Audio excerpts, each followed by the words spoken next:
आप सभी का बहुत बहुत स्वागत है एक नए वीडियो में। प्यारे दोस्तों, अभी तक चैनल पर नए हो तो सब्सक्राइब कर लेना। और दूसरे नंबर में आपको किसी भी ऑनर्स पेपर या सब्सिडरी पेपर का नोट्स तथा सजेशन चाहिए तो कमेंट बॉक्स में उसका नाम लिख कर दो। इस चैनल के माध्यम से आपको बिल्कुल फ्री यानी कि बिल्कुल निःशुल्क दिए जाएंगे। और मेरे द्वारा जो नोट्स सजेशन दिए जाते हैं उसी से सारे सवाल आपके एग्जाम में पूछे जाते हैं, जिसका जीता जागता प्रूफ मैं आप लोगों के सामने दिखाने वाला हूँ। इसके बाद हम लोग वीडियो प्रारंभ करेंगे। एक बार फिर से रिक्वेस्ट करता हूँ, चैनल पर नए हो तो सब्सक्राइब अवश्य कर लेना है, ठीक है। प्यारे बच्चों, मेरे द्वारा सभी ऑनर्स पेपर तथा सब्सिडरी पेपर का सजेशन बच्चों को दिया जाता है और मेरे द्वारा जो सजेशन दिए जा रहे हैं उसी से सारे सवाल आपके एग्जाम में छप रहे हैं।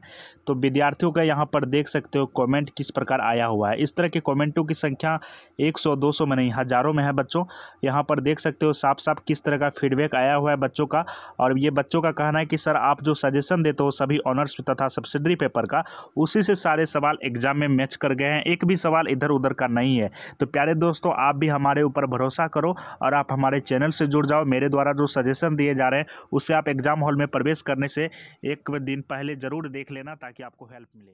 बीए पार्ट 1, बीए प्रथम वर्ष या बीए फर्स्ट ईयर में यदि आपने साइकोलॉजी बोले तो मनोविज्ञान जैसे सब्जेक्ट को ऑनर्स पेपर के रूप में रखा है तो प्यारे बच्चों, आज का वीडियो आप सभी के लिए वरदान साबित होने वाला है। मैंने पिछले वीडियो में आप सभी को साइकोलॉजी ऑनर्स पेपर 1 के सभी इंपॉर्टेंट क्वेश्चन को करवा दिया था। यदि आपने अभी तक नहीं देखा तो देख लेना। बच्चों ने काफ़ी बेहतरीन फीडबैक देने का काम किया, काफ़ी जोरदार आप लोगों का रिस्पॉन्स मिला था पेपर 1 में। आज की इस वीडियो में हम लोग देखने जा रहे हैं मनोविज्ञान ऑनर्स पेपर 2 के सभी इंपॉर्टेंट क्वेश्चन। वही प्रश्न देखेंगे जो आपके एग्जाम में 100% पूछा जाए। प्यारे बच्चों, यहीं से सारे सवाल आपके एग्जाम में पूछे जाएंगे, इसमें थोड़ी सी भी शक की गुंजाइश नहीं है। यहाँ पर जो भी बातें होंगी 100% गारंटी वाली बातें होंगी। मेरे इन बातों पर यदि आप सभी को विश्वास ना हो तो प्यारे बच्चों, सभी के पास तो क्वेश्चन बैंक होगा ही। क्वेश्चन बैंक को पलटाइए और देखिए ये सारे सवाल आपके एग्जाम में कितने बार पूछे गए, तो ही आपको इन प्रश्नों की अहमियत पता चलेगी, तो ही आपको इन प्रश्नों की इंपोर्टेंसी पता चलेगी। ये सारे सवाल आपके एग्जाम में एक बार नहीं पूछे गए, ना ही 2 बार पूछे गए, पिछले 10 वर्षों से लगातार पूछे जा रहे हैं। अब आपका सवाल होगा कि सर ये पिछले 10 वर्षों से ये सारे सवाल क्यों पूछे जा रहे हैं? इसलिए पूछे जा रहे हैं क्योंकि साइकोलॉजी में सबसे सर्वश्रेष्ठ और सबसे बेहतरीन सवाल है ये, इसलिए इसे एग्जामिनर के द्वारा पिछले 10 वर्षों से लगातार दोहराने का काम किया जा रहा है। इन सभी प्रश्नों का आंसर यानी कि उत्तर साइकोलॉजी बोले तो मनोविज्ञान के प्रोफेसर के द्वारा काफ़ी सरल और आसान शब्दों में तैयार कर लिया गया है। यदि आप इन प्रश्नों का आंसर एक नज़र से देख लेते हो, आप मन की गति से याद कर पाओगे और पूरे लाइफ टाइम तक इन प्रश्नों का आंसर नहीं भूल पाओगे। प्यारे बच्चों, इसी से अंदाजा लगा सकते हो कि साइकोलॉजी के प्रोफेसर के द्वारा इन सभी प्रश्नों का आंसर कितने आसान शब्दों में तैयार किए गए। मेरे द्वारा दिए गए आंसर को यदि आप एग्जाम हॉल में सेम टू सेम लिख देते हो तो एग्जामिनर यानी कि कॉपी जांचने वाले भी इंप्रेस हो जाते हैं और आपको साइकोलॉजी जैसे सब्जेक्ट में फुल मार्क्स देते हैं, क्योंकि उन्हें भी आसान शब्दों में ही उत्तर चाहिए होते हैं। दोस्तों, यहाँ पर जितने भी प्रश्न देख रहे हो इन सभी प्रश्नों का आंसर का पीडीएफ मैं वीडियो के अंत में बताऊंगा कैसे प्राप्त कर पाओगे। मेरे द्वारा जो आंसर का पीडीएफ दिया जाएगा आप सभी को, इन सभी प्रश्नों का जो आंसर का पीडीएफ दिया जाएगा आप सभी को, आंसर के पीडीएफ में प्यारे बच्चों सिर्फ और सिर्फ आपको आंसर ही देखने को मिलेंगे, यानी कि उत्तर के पीडीएफ में सिर्फ और सिर्फ आपको उत्तर ही देखने को मिलेंगे, आपको ये सारे प्रश्न देखने को नहीं मिलेंगे। ठीक है, ये सारे प्रश्न देखने को नहीं मिलेंगे, सिर्फ और सिर्फ आपको आंसर ही देखने को मिलेंगे। तो प्यारे बच्चों, कहीं ना कहीं आप लोगों के लिए यहाँ पर बता दूँ कि इन सभी प्रश्नों को आपको अपने कॉपी में लिख लेना, और लिखना कहीं ना कहीं आप लोगों के लिए मजबूरी है। जब आप प्रश्न ही ना लिखोगे तो फिर आंसर का पीडीएफ लेके क्या करोगे? जब आपको प्रश्न ही ना पता हो तो फिर आंसर पढ़ के करोगे क्या? तो प्यारे दोस्तों, आप लोगों को ये सारे प्रश्न अपनी कॉपी में लिख लेने हैं। टारगेट विद शिवम यानी कि मैं 100% गारंटी ले रहा हूं दोस्तों, 100% गारंटी ले रहा हूं, इसी से सारे सवाल आपके एग्जाम में छपने वाले हैं। बस इतना देख लो, बस इतना देख लो, इससे ज़्यादा आपको कुछ देखने की आवश्यकता नहीं है। इस 10 मिनट के वीडियो में मैं यहाँ पर 100 मार्क्स की गारंटी ले रहा हूँ। प्यारे बच्चों, आप लोगों के पास एक गोल्डन अपॉर्चुनिटी है, इस अपॉर्चुनिटी को यूँ ही जाने नहीं दिया जा सकता है। आप जब एग्जाम हॉल में प्रवेश करोगे तो आप मेरे को दिल से याद करोगे, इसलिए याद करोगे क्योंकि जब आपको क्वेश्चन पेपर दिए जाएंगे तो सारे के सारे सवाल यहीं से आपको देखने को मिलेंगे आपके एग्जाम हॉल में। तो बस आपको इतना ही पढ़ लेना है, इससे ज़्यादा आपको कुछ पढ़ने की आवश्यकता है ही नहीं। तो जल्दी से आप इन प्रश्नों को लिख लो अपने कॉपी में, फिर वीडियो के अंत में बताऊंगा कैसे आप कुल मिलाकर 1 मिनट में आंसर का पीडीएफ प्राप्त कर पाओगे। पहला प्रश्न यहाँ पर देख पा रहे हैं आप सभी, व्यवहार चिकित्सा पद्धति की अवधारणाएं क्या है? व्यवहार चिकित्सा पद्धति की अवधारणाएं क्या है? यहाँ पर वीवीआई लगा हुआ है, बोले तो वेरी इंपॉर्टेंट है ये सवाल और आपके एग्जाम में इस बार पूछे जाएंगे। व्यवहार चिकित्सा पद्धति की अवधारणाएं, तो जल्दी से इन प्रश्नों को अपने प्यारे से कॉपी में लिख लो। दूसरा प्रश्न है आपका, तनाव यानी कि प्रतिबल के विभिन्न कारण और स्वरूप तथा विशेषता के बारे में बताइए। तनाव, जी हाँ दोस्तों, यानी कि टेंशन। ठीक है, ये टेंशन इंग्लिश का एक ऐसा वर्ड है, टेंशन इंग्लिश का एक ऐसा वर्ड है जो कि पूरे वर्ल्ड में सबसे ज़्यादा बार बोला जाने वाला ये वर्ड है। ठीक है, टेंशन इंग्लिश का एक ऐसा वर्ड है जो कि हमारे भारत में सबसे ज़्यादा बार इंग्लिश में बोलने जाने वाला ये वर्ड है टेंशन, ठीक है। एक जो व्यक्ति बिल्कुल भी पढ़ा लिखा ना हो, बिल्कुल मूर्ख है, वो भी क्या बोलेगा, टेंशन में हूँ यार। तो ये टेंशन ना सभी बोलते हैं, तो ये सबसे ज़्यादा बार बोले जाने वाले वर्ड हैं। तो यहाँ पर बात करते हैं हम तनाव यानी कि प्रतिबल के विभिन्न कारण, यानी कि तनाव के बहुत सारे कारण होते हैं, इनके बहुत सारे स्वरूप होते हैं और तनाव के बहुत सारे विशेषताएं भी होते हैं। इसके बारे में आपको यहाँ पर लिखने के लिए कहा जा रहा है। अथवा में आपसे पूछ दिया जाएगा प्रतिबल के प्रति प्रतिक्रिया की विवेचना करें। ये सवाल भी काफ़ी ज़्यादा इंपॉर्टेंट है, दोनों प्रश्नों को आपको अपनी कॉपी में लिख लेने हैं। क्वेश्चन नंबर 3 आपका प्यारे दोस्तों, निराश से यानी कि कुंठा के प्रति कौन कौन सी प्रतिक्रियाएं होती हैं, यानी कि कुंठा के प्रति कौन कौन सी प्रतिक्रियाएं होती हैं, कौन कौन सी रिएक्शन होती है, इसके बारे में आपको बताना है। VBI बोले तो वेरी वेरी इंपॉर्टेंट है ये सवाल। और प्यारे दोस्तों, आप लोगों को पता होना चाहिए, जब आप एग्जाम हॉल में प्रवेश करते होते हैं, यानी कि आपको एग्जाम में बहुत ही कम समय दिया जाता है और आपको ज़्यादा से ज़्यादा पेजेस लिखने होते हैं। जितने ज़्यादा पेजेस लिखते हो उतने अच्छे आपको मार्क्स दिए जाते हैं। तो अभी से आपको क्या करना है, लिखने की प्रैक्टिस करनी है। आप जितना ज़्यादा फास्ट लिखोगे उतने अच्छे आपको मार्क्स दिए जाएंगे। तो आप अभी से फास्ट लिखने का काम करो। तो प्यारे दोस्तों, अभी से आप अपना यानी कि लिखने का स्पीडली बढ़ाओ, ठीक है। क्वेश्चन नंबर 4 है आपका, मनोग्रस्ति यानी कि बाध्यता स्नायु विकृति के लक्षण क्या है। मनोग्रस्ति बाध्यता स्नायु विकृति के लक्षण क्या है, इसके बारे में आपको बताना है। यानी कि कोई आपका मित्र, मान के चलो ऐसा नहीं होना चाहिए, बट मैं एक एग्जांपल दे रहा हूँ। कोई आपके आसपास में कोई व्यक्ति है जो कि मानसिक रूप से ग्रस्त है, परंतु आप उसका लक्षण के बारे में जानते ही नहीं हो, आप साइकोलॉजी से ऑनर्स कर रहे हो और आप इसके बारे में जानते ही नहीं हो, तो फिर आप कैसे पहचान पाओगे ये व्यक्ति मानसिक रूप से पीड़ित है या मानसिक रूप से दुर्बल है। ये सब जानकारी आपको साइकोलॉजी से ही मिलती है। इसलिए साइकोलॉजी ऑनर्स पेपर में रखे हो तो आपको ये सारी नॉलेज प्राप्त करनी चाहिए। मेरे द्वारा जो आपको आंसर के PDF दिए जाएंगे, उसमें आपको यहाँ पर PDF में सारी जानकारी आपको दी जाएंगी। आप पढ़ने मात्र से ही इन सभी प्रश्नों को याद करने वाले हो। यहाँ पर देख सकते हो, मनोग्रस्ति बाध्यता स्नायु विकृति के लक्षण क्या है। क्वेश्चन नंबर 5 पे आपका, परिवार चिकित्सा पर टिप्पणी लिखे। परिवार चिकित्सा पर आपको एक टिप्पणी लिखनी है, ज़्यादा नहीं, बस एक टिप्पणी रूप में लिखनी है आपको। ये VBI बोले तो वेरी वेरी इंपॉर्टेंट है। इसके बाद पहले दोस्तों, ये सारे सवाल आपके एग्जाम में कई बार पूछे जा चुके हैं। क्वेश्चन नंबर 6 है आपका, जल्दी से आप अपने प्यारे से कॉपी में लिख लो, वीडियो छोड़ के मत जाना, क्योंकि आपके पूरे साल की तैयारी को यहाँ पर कवर किया जा रहा है 10 मिनट के वीडियो में, और यहाँ पर 100 मार्क्स की गारंटी ली जा रही है। तो बताओ आप लोगों के पास कितना बड़ा मौका है, इस मौका को यूं ही जाने नहीं दे सकते हैं आप, ठीक है। क्वेश्चन नंबर 6 है आपका, पेप्टिक यानी कि अल्सर के लक्षण और निदान बताइए। मान के चलो कि देखो प्यारे बच्चों, यदि आप इन सभी प्रश्नों के आंसर को पढ़ लेते हो तो आप एक छोटा मोटा डॉक्टर बन जाओगे। आप चलते फिरते रास्ते में व्यक्ति को पहचान सकते हो कि इस व्यक्ति की मनोदशा क्या है, ये व्यक्ति कितना ज़्यादा बुद्धिमान है, कितना ज़्यादा मूर्ख है, ये सब भी आप जान पाओगे। तो मान के चलो किसी व्यक्ति को अल्सर हो जाता है, तो आप कैसे जानोगे कि इनको अल्सर है या नहीं, उनके लक्षण को कैसे पहचानोगे। तो इसके बारे में आपको पता होना चाहिए। और अल्सर मान के चलो किसी को हो जाता है तो इसका निदान क्या होना चाहिए, इससे अल्सर से छुटकारा कैसे पा सकते हैं वो व्यक्ति, इसके बारे में हमको जानना चाहिए। क्वेश्चन नंबर 7 है आपका, प्रमुख मनोरचनाएं का वर्णन करें। प्रमुख मनोरचनाएं कौन कौन से हैं, इसके बारे में आपको यहाँ पर व्याख्या करना है। VBI बोले तो very very important. Question number 8 है आपका, असमान व्यवहार के मापदंड तथा स्वरूप। कोई व्यक्ति असमान व्यवहार कर रहा है, यानी कि मान के चलो कोई 100 व्यक्ति एक क्लासरूम में है, उसमें से एक व्यक्ति ऐसे भी है जो कि सबसे अलग, सबसे भिन्न यानी कि व्यवहार कर रहे हैं, या तो वो पागल हैं या तो सबसे बोला जाए तो उच्च दर्जे के, उच्च कोटि के व्यक्ति हैं वो, ठीक है। तो उसके व्यवहार को हम लोग कैसे माप सकते हैं, उसके स्वरूप को कैसे माप सकते हैं, तो यहाँ पर आपसे पूछा जा रहा है, ठीक है। अथवा में आपसे पूछ दिया जाएगा, असमान व्यवहार की विशेषताओं का वर्णन करें। असमान व्यवहार की कौन कौन सी विशेषताएं होती हैं, कैसे आप पहचान पाओगे कि यह असमान व्यवहार कर रहा है, तो इसकी विशेषताओं को सबसे पहले जानना होता है। तो इन सभी प्रश्नों को जल्दी से आप अपने प्यारे से कॉपी में लिख लीजिए। क्वेश्चन नंबर 9 है आपका, मनोदैहिक विकृति का अर्थ क्या है। मनोदैहिक विकृति का क्या अर्थ है कि प्यारे बच्चों, ये सवाल भी काफी ज्यादा इंपॉर्टेंट है। अथवा में आपसे पूछ दिया जाएगा, मनोशारीरिक विकृति के लक्षणों का वर्णन करें। VBI बोले तो वेरी वेरी इंपॉर्टेंट। मनोशारीरिक विकृति के लक्षणों का आपको यहाँ पर वर्णन करने के लिए कहा जा रहा है। क्वेश्चन नंबर 10 है प्यारे दोस्तों, मनोदैहिक विकृति किस तरह रूपांतर उन्माद से भिन्न है।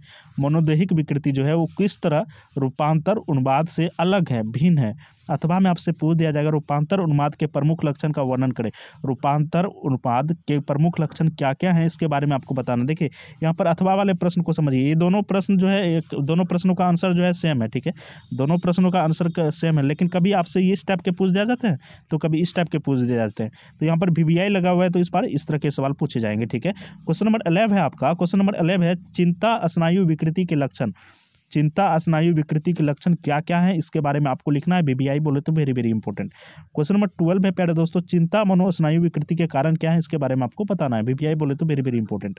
क्वेश्चन नंबर 13 है आपका, फास्टली लिखने का प्रयास कीजिए, ठीक है। जितना ज़्यादा फास्ट लिखोगे उतने अच्छे मार्क्स मिलेंगे, क्योंकि आप आर्ट्स से ग्रेजुएशन करने जा रहे हो। क्वेश्चन नंबर 13 है आपका, रोगी केंद्रित चिकित्सा की विभिन्न अवस्थाओं का वर्णन करें। रोगी केंद्रित चिकित्सा के विभिन्न अवस्था क्या क्या हैं, इसके बारे में आपको व्याख्या करना है, जो कि VVI है, ठीक है। इसके बाद पहले दोस्तों क्वेश्चन नंबर 14 आपका, रोजर्स फेडरिक का नाम सुना होगा आपने, रोजर्स फेडरिक का नाम सुना होगा। रोजर्स फेडरिक की मनोचिकित्सा विधि की मुख्य अवस्थाओं का वर्णन करें, जो कि VVI है। रोजर्स की जो मनोचिकित्सा की विधि है उनकी मुख्य अवस्था क्या क्या है, इसके बारे में आपको व्याख्या करना है, जो कि VVI है, बोले तो very very important. Question number 15 आपका, दैनिक जीवन की विकृतियां बताएं। दैनिक जीवन की विकृतियां बताएं, जो कि वेरी वेरी इंपॉर्टेंट है ये सवाल, ठीक है।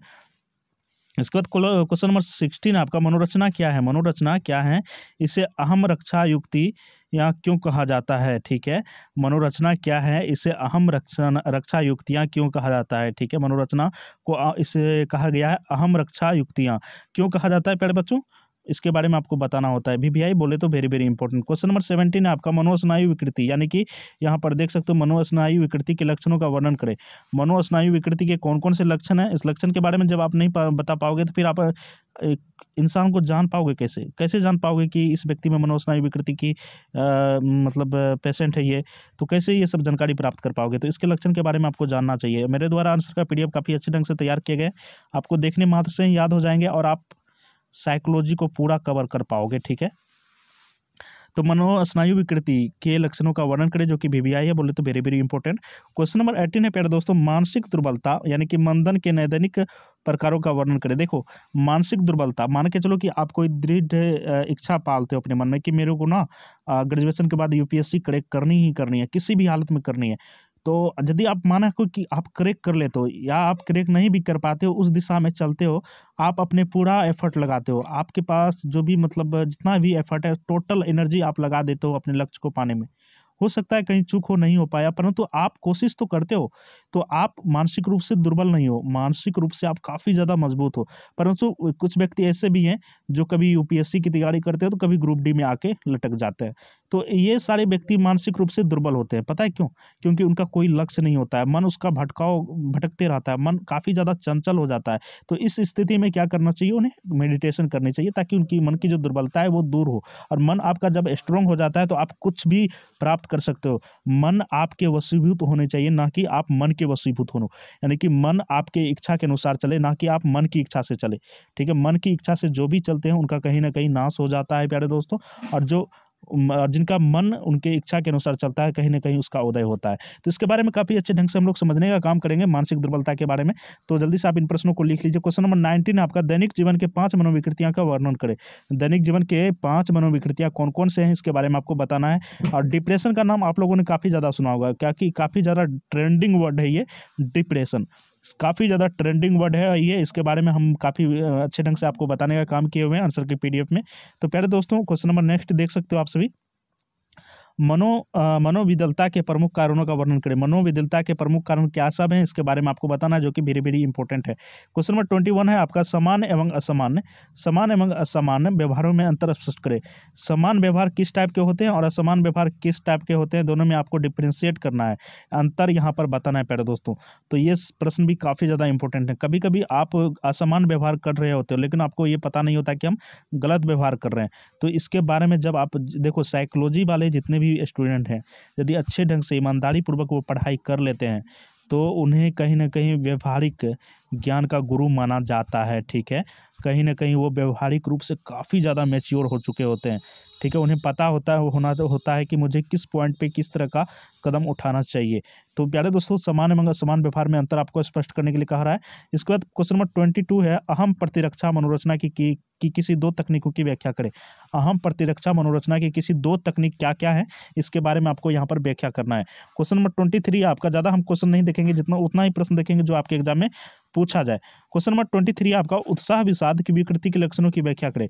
उत्साह विषाद विकृति के लक्षणों की यहाँ पर व्याख्या करना। उत्साह विषाद जो एक बीमारी है और इसके लक्षण क्या क्या है, इसके बारे में आपसे पूछा जा रहा है। VVI बोले तो very very important. Question number 24 है आपका, सेवार्थी केंद्रीय चिकित्सा की मान्यताओं का वर्णन करें। सेवार्थी केंद्रीय चिकित्सा की मान्यता क्या है, इनके बारे में आपको यहाँ पर व्याख्या करना है, जो कि VVI है, बोले तो वेरी वेरी इंपॉर्टेंट है। क्वेश्चन नंबर 25 है, समाज विरोधी व्यक्तित्व के लक्षणों की व्याख्या करें। ठीक है। मान के चलो कि आपके सोसाइटी में, आपके समाज में कुछ व्यक्ति ऐसे भी हैं जो कि समाज से हट के कार्य करते हैं।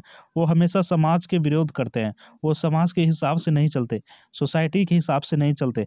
तो उस तरह के व्यक्तित्व के लक्ष्य के बारे में यहाँ पर आपको व्याख्या करना है, बताना है। वेरी वेरी इंपॉर्टेंट है ये सवाल। क्वेश्चन नंबर 26 है आपका, मन के गत्यात्मक पक्ष की व्याख्या करें। मन के गत्यात्मक पक्ष की व्याख्या करें। क्वेश्चन नंबर 27 है, असमान व्यवहार के कारणों की व्याख्या करें। असमान व्यवहार किस प्रकार के होते हैं, इनके कौन कौन से कारण होते हैं, इसके बारे में यहाँ पर बताना है। वीपीआई बोले तो वेरी वेरी इंपॉर्टेंट। जल्दी से आप इन अपनी प्यारी से कॉपी में इन प्रश्नों को लिख लो। क्वेश्चन नंबर 21 है आपका, 28 है आपका, मनोचिकित्सा के उद्देश्य की विवेचना करें। मनोचिकित्सा के उद्देश्य क्या है, ठीक है, इनका लक्ष्य क्या है, इसके बारे में व्याख्या करने के लिए कहा जा रहा है। क्वेश्चन नंबर 29 है आपका, मद्यपानता के लक्षण एवं कारणों पर प्रकाश डालिए। ठीक है, अभी के समाज में, अभी के प्रेजेंट टाइम में काफ़ी सारे व्यक्ति नशा करते हैं।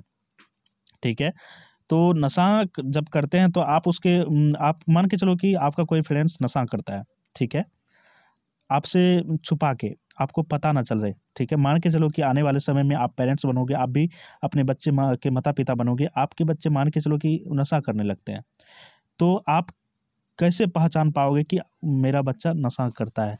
कौन से लक्षण से उसे पकड़ पाओगे? ठीक है, ऐसा नहीं कि उसके पॉकेट चेक करोगे, पॉकेट में ये निकल गया तो अरे ये तो नशा करने लगा। नहीं, आप साइकोलॉजी के स्टूडेंट हो, आप बाकी से स्मार्ट हो, आप लक्षण से पकड़ोगे। ठीक है, और इनके कौन कौन से कारण हैं इसके बारे में आप जानोगे। असमान के महत्व की विवेचना करें। क्वेश्चन नंबर 31 है आपका, दुश्चिंता विकार के लक्षण क्या वर्णन करें।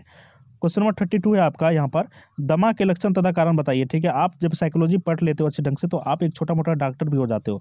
ठीक है, दमा के लक्षण तथा कारण के बारे में बताइए। वीबीआई है बोले तो वेरी वेरी इंपॉर्टेंट। मानसिक दुर्बलता के कारणों का वर्णन करें। मानसिक दुर्बलता के कारणों का वर्णन करें। तो प्यारे दोस्तों, आपने इन सभी प्रश्नों को देख लिया होगा और आपको खुद अनुभव होने लगा होगा कि सर वाकई में काफ़ी इंपॉर्टेंट प्रश्न हम लोगों को लिखवा रहे हैं। ठीक है, आप सभी इन प्रश्नों को अपने कॉपी में लिख लो। ठीक है, यदि आपने नहीं लिखा तो वीडियो को बैक करके लिख लेना, अपने दोस्तों को शेयर कर देना। प्यारे दोस्तों, हम लोग 1 लाख सब्सक्राइबर के करीब पहुंच चुके हैं, जैसा कि आप सभी देख पा रहे हैं। 1 लाख सब्सक्राइबर के करीब हम लोग पहुंच चुके हैं। ठीक है, और जैसे ही 1 लाख सब्सक्राइबर पार हो जाता है, 1 लाख सब्सक्राइबर प्लस हो जाता है, इस चैनल पर आपको सभी ऑनर्स पेपर तथा सब्सिडरी पेपर के अलग अलग प्रोफेसरों के द्वारा आप लोगों को बिल्कुल निःशुल्क शिक्षा दी जाएगी डिजिटल बोर्ड पर, और सारे कंटेंट भी आपको बिल्कुल निःशुल्क दिए जाएंगे। तो मेरे द्वारा आप लोगों के लिए इतना सारा मेहनत किया जा रहा है, तो आप लोगों का भी फर्ज बनता है, दायित्व बनता है। ठीक है, एक स्टूडेंट से हम 10 सब्सक्राइबर की उम्मीद करते हैं, और यही मेरी गुरुदक्षिणा है। हम आप लोगों से 1 भी रुपये नहीं लेते हैं, बस एक सब्सक्राइबर लेते हैं। तो सभी स्टूडेंट से, जो एक एक स्टूडेंट से 10 सब्सक्राइबर की उम्मीद रखता हूँ, ये आप समझ लो कि गुरुदक्षिणा है। तो आपको क्या करना है, सभी को जो है 10-10 सब्सक्राइबर लाके इस चैनल पर रख के देना है। कल तक में 1 लाख सब्सक्राइबर पार करना है मुझे। ठीक है, और प्यारे दोस्तों, इन सभी प्रश्नों का यानी कि आंसर यानी कि उत्तर प्राप्त करने के लिए क्या करना है, आपको डिस्क्रिप्शन में व्हाट्सएप ग्रुप तथा टेलीग्राम को ज्वाइन कर लेना है, और टेलीग्राम व्हाट्सएप ग्रुप को बार बार चेक करते रहना है। किसी भी समय आपको जो है आंसर का पीडीएफ देखने को मिलेगा। आप आंसर के पीडीएफ को कुल मिलाकर 1 मिनट में डाउनलोड कर लोगे और अपनी पढ़ाई में 4 चांद लगाओगे, और आप भी साइकोलॉजी जैसे सब्जेक्ट में टॉप कर पाओगे। तो मिलते हैं नेक्स्ट वीडियो में। Thanks for watching, bye bye and take care. Subscribe कर लेना। ओके।